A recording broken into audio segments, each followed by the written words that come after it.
The biggest issue Isla Vista residents are facing in the wake of COVID-19 in virtual learning is their safety and well-being. Not only were students stripped of their on-campus resources in a pandemic, but they were left to figure out their living situations in uncertain times. As EVPLA, I plan to advocate for access to safe and fair housing, COVID safety, and the reopening of basic needs resources on campus. One of the greatest issues that Isla Vista residents are currently facing is a financial burden which has been heightened substantially by recent unprecedented circumstances. This global pandemic has caused immense stress, and while many restrictions have been placed in the workforce due to health concerns, our future careers are being postponed while our housing, tuition, and additional bills are increasing. As EVPLA, I would address this issue with the school board and leasing companies surrounding our campus to allow some financial relief in the Ivy community.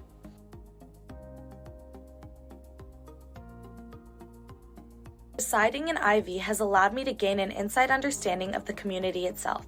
I hope to work alongside the Isla Vista Community Services District and constitute proper accountability by attending and sharing input on behalf of the residents at their board meetings. I would urge others to share ideas and concerns that they have to create a positive change in our community and aspire to collaborate with the Ivy CSD in implementing a strong platform for my campaign. I started my working relationship with the Community Service District as a fellow in the EVPL office my freshman year, and I have a full understanding of how this Ivy CSD and other community organizations function in Isla Vista. I plan to work with the CSD to reinstate community events and facilitate the reopening of Isla Vista when it is safe to do so.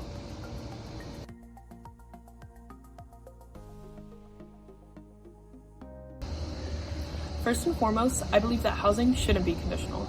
I am more concerned that houseless folks who are community members are given access to housing than how students perceive it. As for student petitions to relocate the tiny homes, I'm completely against any form of relocating houseless folks from where they live.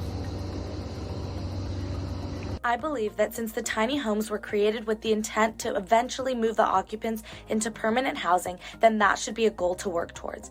As EVPLA, I would like to send out surveys or polls to gain an idea on what the general public in Isla Vista desires in regards to the tiny homes, and from there create a solution that will benefit the community of Ivy as well as the houseless population.